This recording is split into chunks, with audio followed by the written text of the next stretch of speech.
Hello बच्चों, तो चलिए अपना क्वेश्चन पढ़ते हैं। किसी धातु के ब्लॉक में दोषों का पता लगाने के लिए प्राध्वनि का प्रयोग कैसे किया जाता है, वर्णन कीजिए। इसके लिए देखिए, तो सबसे पहले अपने मुख्य अवधारणा देखते हैं। मुख्य अवधारणा मुख्य अवधारणा तो यहाँ पे देखिए, प्राध्वनि तरंगों का अपने उपयोग कर रहे हैं, तो प्राध्वनि जो तरंगे हैं उनके बारे में अपने को पता होना चाहिए। तो यहाँ पे देखिए, प्राध्वनि पहले अपने मुख्य अवधारणा के रूप में प्राध्वनि है, इसको अपने जाने कि अपने पास प्राध्वनि है वो किस प्रकार से कार्य करती है, या प्राध्वनि है उसके अंदर क्या क्या चीज प्रयोग की जाती है।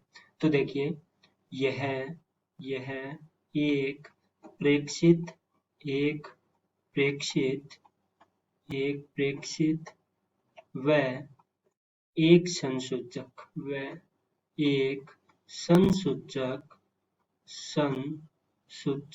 यंत्र से मिलकर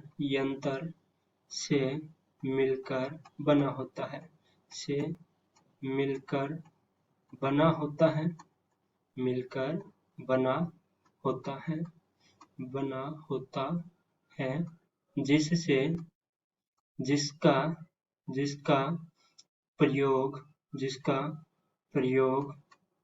तरंगों के जिसका प्रयोग तरंगों के परावर्तन नियम से जिसका प्रयोग तरंगों के परावर्तन का उपयोग लिया जाता है ठीक है। यानी जो अपने पास संसूचक है और जो प्रेक्षित है, इनका जो प्रयोग है तरंगों के परावर्तन का उपयोग लिया जाता है। ठीक है, यानी परावर्तन की सहायता है वो लिया जाता है। ठीक है, इसका जब प्रयोग करते हैं तो परावर्तन का प्रयोग है या उपयोग है वो लिया जाता है। ठीक है, ये अपने पास प्राध्वनि होती है। अब धातु के ब्लॉक में अपने इसे किस प्रकार से पता लगाएंगे, तो इसके लिए देखिए, सबसे पहले इसका अपने एक चित्र समझते हैं कि अपने किस किस प्रकार से होगा। तो देखिए, ये कोई धातु का ब्लॉक है। ठीक है, ये अपने पास कोई धातु का ब्लॉक है और इसके ऊपर अपने क्या है, एक प्रेक्षित की सहायता से यहाँ पे अपने कोई प्रेक्षित लगा देते हैं।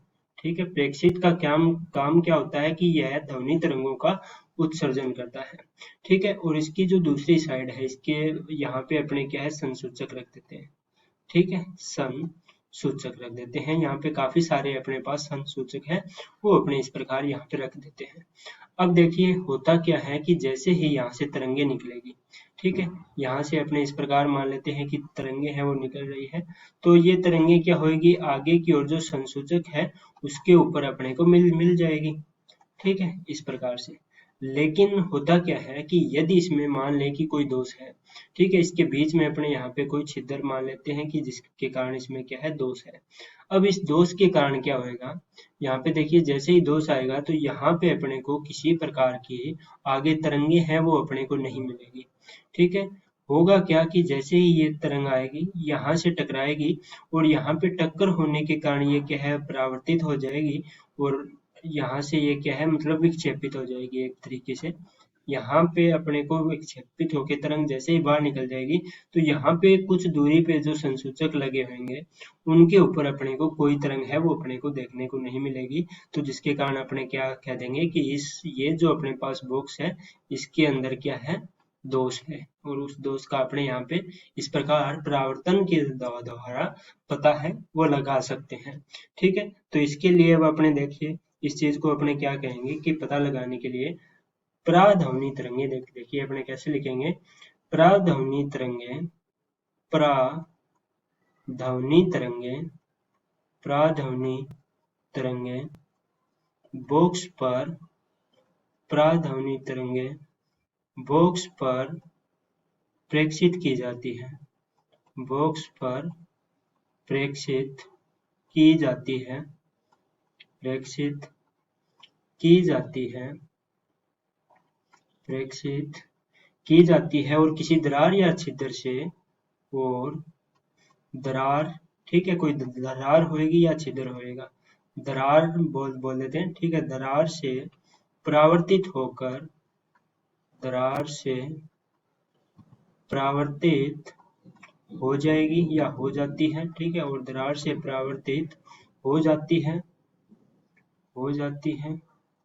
और यहाँ पे देखिए क्या होगा कि यदि अपने मान लेते हैं कि यहाँ से ये परावर्तित होगी और यहाँ पे कोई संसूचक यदि लगा हो, इसके चारों ओर अपने रख देंगे, तो यहाँ पे नए मिलके अपने को क्या है, यहाँ पे मिल रही है जो कि संसूचक द्वारा यहाँ पे प्रेक्षित की जाएगी, तो अपने कह देंगे कि यहाँ पे क्या है, तरंगों का कुछ ना कुछ परावर्तन हुआ है। और परावर्तन किसके कारण होएगा, कोई दोष वगैरह के कारण। और दरार से परावर्तित हो जाती है जो बाहरी संसूचक द्वारा, बाहरी संसूचक में संसूचक में क्या होगी, संसूचित हो जाएगी। ठीक है, संसूचित होगी जिससे दोष के बारे में पता चलेगा, जिससे दोष की उपस्थिति का आभास होगा, उपस्थिति का आभास होगा। ठीक है, तो इस प्रकार अपने यहाँ पे पराध्वनि तरंगे हैं, उनका अपने उपयोग करके किसी भी दरार आदि के बारे में पता लगा सकते हैं। तो यहाँ पे देखिए परावर्तन मुख्यतः क्या होगा, इन तरंगों के परावर्तन से अपने इस चीज का पता लगाते हैं। ठीक है, तो मुख्य अवधारणा से आप लोग समझ गए होंगे कि किस प्रकार अपने पराध्वनि तरंगों से है वो किसी भी धातु के दोष का पता है वो लगा सकते हैं। मैं आशा करता हूँ कि आपको समझ में आ गया होगा। धन्यवाद।